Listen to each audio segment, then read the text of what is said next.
아멘. 네, 오늘 본문은 이제 스데반이 사내들인 공회에서 설교를 마친 후 그 분노한 공회원들이 던진 돌에 맞아 순교하게 되었고, 이로 인해서 사울의 주도하에 예루살렘 교회에 큰 박해가 일어나게 되었습니다. 초대교회 성도들은 사도 외에 유대와 사마리아 모든 땅에 흩어져 복음을 전하게 되었고, 특히 빌립은 사마리아에서 복음을 전파하며 많은 기적을 행하는 내용입니다. 본문의 문단은 세 단락으로 나눌 수 있는데 7장 54절에서 60절까지 스데반의 순교, 8장 1절에서 3절까지 박해로 인한 흩어짐, 4절에서 8절까지 빌립의 사마리아 복음 전파로 나눌 수 있습니다. 오늘 먼저 주요 등장인물을 살펴보면 스데반은 면류관이라는 뜻을 가진 기독교 최초의 순교자로서 예루살렘 교회의 7집사 중 한 사람입니다. 지혜와 열성 및 이적 때문에 유대인들의 미움을 받아 고소되었으나 그들의 무지를 비난하며 충고하다가 돌매를 맞아 죽게 되었습니다. 스데반의 순교의 피 흘림으로 인해 사울인 바울이 회개하는 계기가 되고 복음이 퍼져나가는 역사를 이루게 됩니다. 54절, 그들이라고 나오는 사람들은 유대인으로 스데반이 7장의 설교를 통해 구속사를 관통하며 설득력 있게 마음의 완고함과 성령을 거스름과 하나님의 사람을 죽이고 하나님의 계시를 경멸함에 대하여 고발하자 마음의 찔림을 받고 격분하여 일제히 달려들어서 레위기 24장 16절, 여호와의 이름을 모독하면 그를 반드시 죽일지니 온 회중이 돌로 그를 칠 것이라는 모세의 율법을 지키기 위해 성 밖에 내치고 돌로 쳐서 스데반을 죽게 했습니다. 사울은 사도행전 7장 56절을 통해 성경에 처음 등장했는데 스데반 박해의 동조자였고, 스데반이 죽고 나자 본격적으로 교회를 핍박하며 성도들을 잡아 가두기 위해 다메섹으로 가는 도중 빛으로 오신 예수님을 만나 회개하는 사건을 통해 이름이 바울로 바뀌며 이방인의 사도로 복음이 온 세계에 전파되게 하는 일에 쓰임을 받았습니다. 빌립은 말을 사랑하는 사람이라는 뜻으로 예루살렘 교회 7집사 중 한 사람으로 스데반 순교 후 교회 핍박이 시작되자 사마리아에서 복음을 전파하기 시작하였고, 에티오피아 내시에게 전도하고 세례를 주므로 복음이 에티오피아로 들어가는 계기가 되었습니다. 저는 오늘 본문 7장 54절에서 60절 말씀을 중심으로 순교자의 삶을 살자라는 주제로 말씀을 준비했습니다. 스데반은 짧은 인생 속에서 예수님이 가신 십자가의 길을 따라가며 하나님 앞에 자신의 사명을 다했고 그 순교를 통해 복음 전파의 열매를 맺게 되었습니다. 우리도 자기를 부인하고 십자가를 지고 살아감에 있어 스데반을 통해 배우고 적용해 보고자 합니다. 첫째는 55절, 스데반이 성령이 충만하여 하늘을 우러러 주목하여 하나님의 영광과 및 예수께서 하나님 우편에 서신 것을 보고라는 말씀처럼 믿음과 성령으로 충만해야 합니다.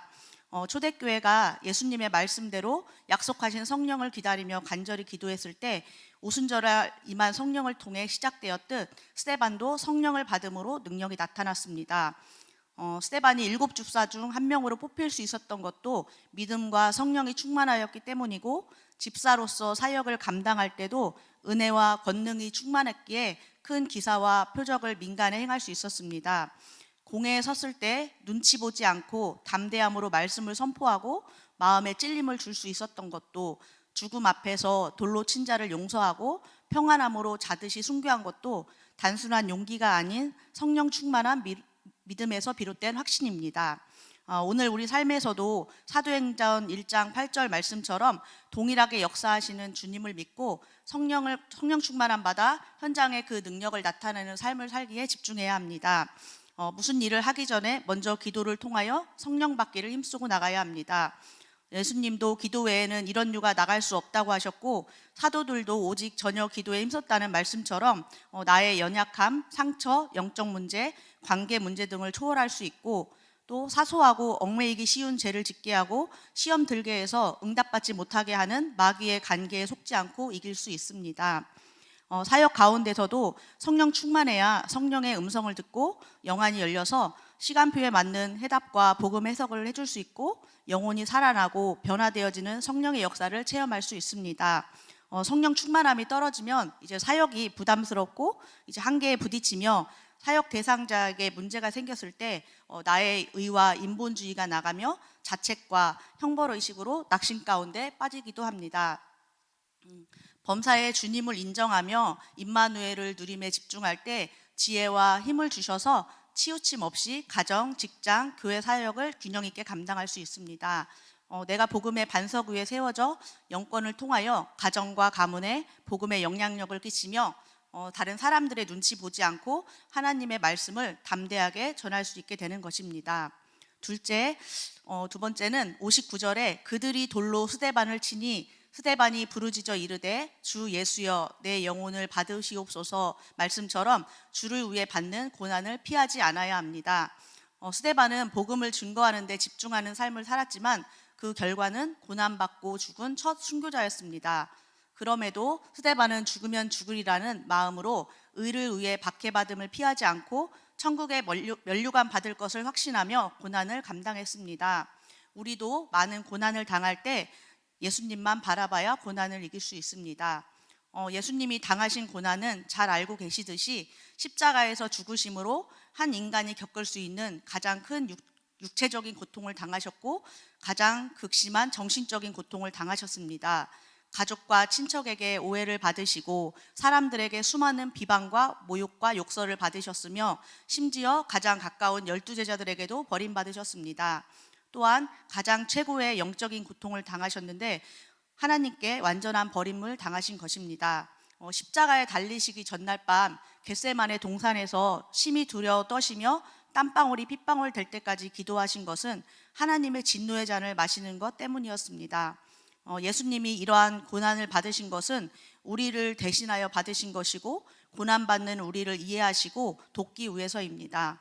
우리를 위해 모든 고난을 당하신 예수님을 생각하며 모든 생각을 사로잡아 그리스도 앞에 복종시키는 영적 싸움을 통해 고난을 견디고 이길 수 있습니다. 하나님께서는 고난을 통하여서 우리의 믿음을 성장시키시고 복음 체험의 증거를 주시고 우리 속에 있는 견고한 진을 깨시고 영의 사람으로 변화시켜 가십니다.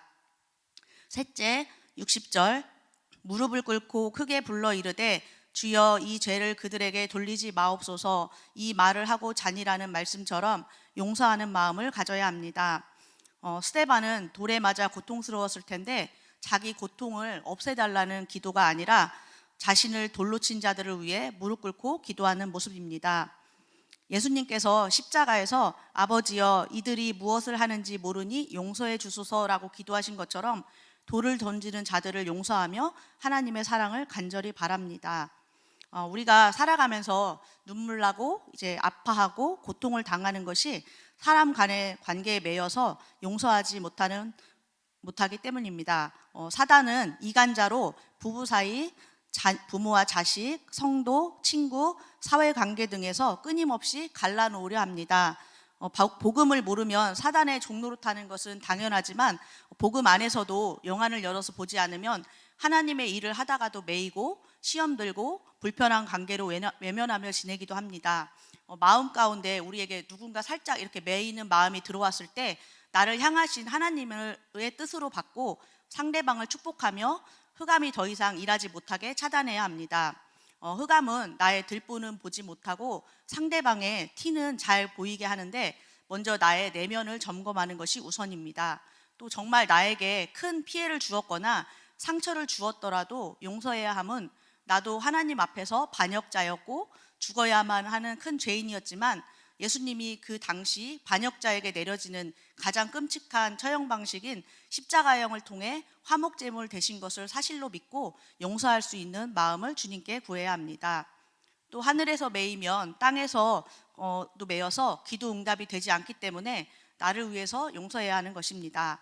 눈에는 눈, 이에는 이가 아니라 원수를 사랑하라 말씀하시고 그 본을 보여주신 예수님을 따라가며 우리를 미워하고 공격하는 사람들에게도 7번을 70번까지라도 용서하라는 말씀에 순종하며 그리스도의 사랑을 흘려보냄을 통해 모든 이들과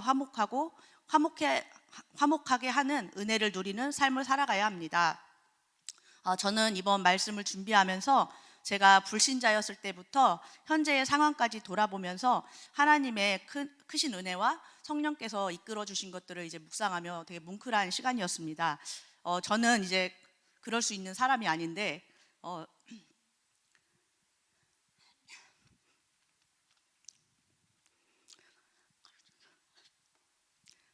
시간표마다 저를 성령의 능력으로 변화시키시고 초월시키신 은혜를 나누고자 합니다. 죄송합니다.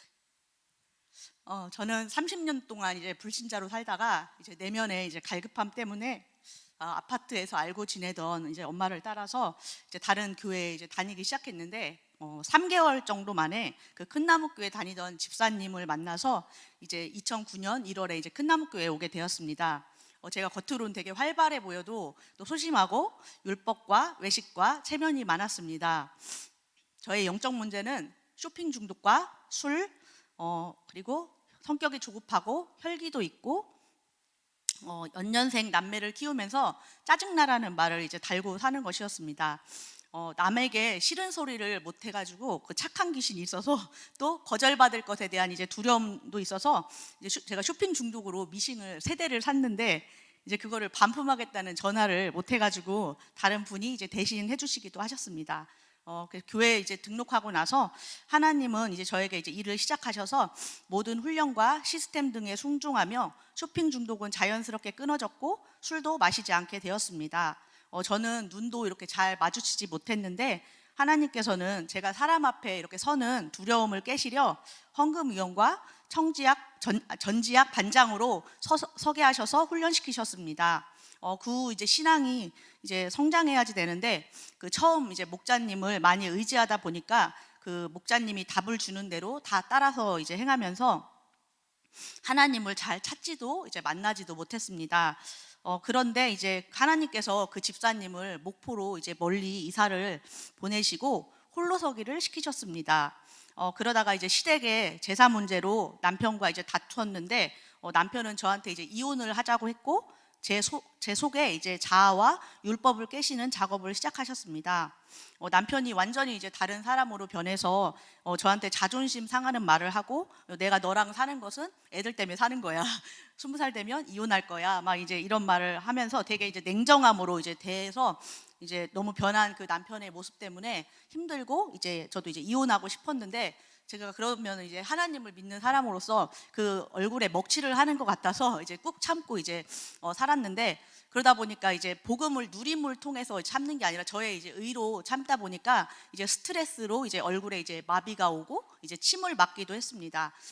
그런데도 이제 계속해서 무지해서 저의 힘으로 해결해 보려 몸부림치다가 이제 교회에서 광흥기도원에 이제 가게 되었는데 그때 정말 나 이러면 안 되겠다. 정말 나 하나님 만나야 되겠다. 이런 이제 각오로 이제 그 기도원에 가서 이제 부르짖었습니다. 그래서 기도원에서 이제 돌아오는 마지막 날까지 이제 아무 이제 역사가 없었는데 아니야 그래도 끝까지 이렇게 기도를 해봐야 되겠다라고 이제 그 마지막 이제 오기 기도 시간에 이제 간절히 이제 기도를 했을 때 그 요한복음 14장 18절에 내가 너희를 고아와 같이 버려두지 않겠다는 말씀으로 저를 이제 만나 주셨습니다. 그때가 이제 저의 이제 신앙의 전환점이 되어서 나의 하나님으로 믿어졌고 이제 기도도 되어지고 하나님을 의지하기 시작했습니다. 제가 또 사단한테 늘 속았던 게 나는 말을 잘 못해 였는데 이제 목자가 되게 이제 하셨습니다. 그런데 이제 체험과 이제 힘이 약하다 보니까 성령이 하시는 이제 사역을 잘 하지 못하고 그냥 배운 지식으로 이제 하다 보니까 또 영혼들이 이제 뭐 다른 교회로 간다든지 이제 없어지니까 이제 혼자 예배를 드려야 되는 이제 상황이 왔는데 이제 영적 힘이 없어서 이제 목자 사역을 이제 2번이나 이제 내려놓게 되었습니다. 근데 또 그것이 또 다른 이제 거절 감정이 되어져서 목자라는 것에 또 이제 마음은 목자 사역을 하고 싶다는 이제 마음은 있는데 이제 두려움이 있었습니다. 그래서 이제 내면에 이제 갈등을 하면서 이제 하나님께서 정말 나 사역을 배우고 싶다 이제 이런 마음이 이제 들게 하셨고 이제 기도를 통해서 이제 응답받고 그 김주희 집사님 이제 목장으로 옮겨서 이제 1년 정도를 배우게 하시고 지금의 평강 산목장 이제 목자로 세우시고 이제 영혼을 붙여주셨습니다. 또 제가 이제 두려움 때문에 늘 이렇게 순종을 못했는데 성령께서 저에게 마음에 힘을 주시고 또 작은 체험들을 하게 하시고 내가 하는 게 아니라 성령께서 정말 나를 붙잡아 주시고 내가 준비했던 거 외에도 이렇게 할 말을 생각나게 하시고 가르쳐 주신다는 것을 이제 체험되게 하셨습니다. 그래서 이제 믿음이 더 이제 조금씩 성장하여서 작년에 이제 교구장님이 출산하는 시간표 가운데 저를 부교구장으로 세워주셔서 오늘 이제 이 자리에 서게 되었습니다. 제가 한 것은 이제 하나님의 나라를 위해서 쓰임 받고 싶은 마음 하나였는데 저를 지금까지 인도해 주시고 많은 은혜를 주셨습니다. 이 자리에 함께하는 모든 분들도 성령의 능력을 힘입어서 많은 영혼들을 살리는 일꾼으로 쓰임받기를 소망합니다. 기도하고 마치겠습니다. 사랑이 많으신 하나님 아버지 감사합니다. 저희에게 이 귀한 복음을 주시고 일꾼 삼아 주시고 성령으로 붙잡아 주시고 치유하시며 성장시켜 주셔서 감사합니다. 말세의 시대를 사는 저희들이 스데반과 같이 순교자의 마음으로 하나님 나라를 위해 살아가길 원합니다. 날마다 성령 충만함 입도록 말씀과 기도에 힘쓰게 하시고 고난이 와도 예수님의 고난을 묵상하며 이기게 하시고 사람들과 매이지 않고 용서하며 모든 사람과 화목한 전도자로 살아가도록 은혜를 주시옵소서. 이 모든 말씀 예수님의 이름으로 기도드립니다. 아멘. 예, 감사합니다. 우리 부교구장님이 우리 소책자 카페에 있는 성경 공부하는 소책자 편집을 다 하셨어요. 그리고 전지학 또 교재 일부도 더 하시고 또 이제 그래서 제가 어떤 문서라든가 책을 만들 때 그 편집에 관련된 그런 은사가 있으셔서 아주 믿고 잘 맡기면 그냥 다 알아서 참 만들어내셔요. 너무 감사하죠, 그렇죠? 우리 합심해서 함께 우리 김경수 또 우리 부교구장 집사님에서 우리 기도하고 또 남편 장동용 집사님 기도하고 두 아들들을 위해서 한번 합심해서 기도하고 우리 헌금 기도하고 우리 제가 주기도문을 하고 마치겠습니다. 다 한번 기도하도록 하겠습니다. 주여 감사를 드립니다. 오늘 이 시간 우리 김경수 우리 귀한 우리 정들을 건선을 축복해 주시고 하나님께서 지금까지 연약한 가운데서 치유하여 주시고 사역자로 잘 세우셔서 하나님의 뜻을 이룰 수 있는 주의 종으로 세워주시니 감사를 드립니다. 이 딸에게 더욱더 영권을 주셔서 아버지 한 믿음을 가지고 나갈 때 더 큰 지금보다 아버지 10배 100배의 믿음이 자라서 주님의 큰 종이 되도록 도와주시기 원합니다. 남편 우리 장동영 집사님을 축복해 주시기 원하고 두 아들들을 축복해 주셔서 하나님 나라의 복음의 영적 가문 되어지게 하여 주셔서 아버지 완전히 하나님의 뜻 가운데 세워주시기를 원합니다. 아버지 기한정이 그동안 이 문서 사역에 또 귀중한 역할을 감당하고 또 이제 교회 30주년 기념에 모든 자료들을 모으고 있는 아버지 자료에 또 많은 은사를 주셔서 감사를 드립니다. 귀한 딸에게 건강과 지혜와 물질과 아버지 더 큰 복음의 믿음을 깨닫고 승리하도록 도와주시옵소서. 하나님 아버지 이제 어제는 정교의 체육대를 은혜 가운데 잘 마치게 하심을 감사드리고 수고하신 모든 분들 후원하신 모든 분들에게 또 선물을 기중한 모든 분들에게 하나님이 100배의 복으로 역사하여 주시옵소서. 오늘도 귀한 예물 드림을 감사를 드립니다. 하나님께서 드린 종들마다 하나님이 그 기도의 간구에 하나님 귀를 기울여 주시고 하나님이 역사하여 주시기를 원하고 기도합니다. 하나님 은혜로 역사하여 주시기 원합니다. 기적으로 역사하시기 원합니다. 크고 놀라운 비밀로 역사하여 주시옵소서. 하나님 아버지 오늘은 목요일입니다. 전지학 강의가 있습니다. 이제 전지학 강의도 이제 목요일 반은 오늘하고 또 다음 주까지 하면은 종강을 합니다. 주일반도 6월 2일이면 종강을 합니다. 얼마 남지 않은 모든 이제 훈련의 시간 속에서 아버지 꼭 참여해서 함께 아름다운 은혜로운 시간 가질 수 있도록 도와주시옵소서. 아버지 모든 것을 감사드리오며 우리 주 예수 그리스도 이름으로 기도드리옵나이다. 아멘.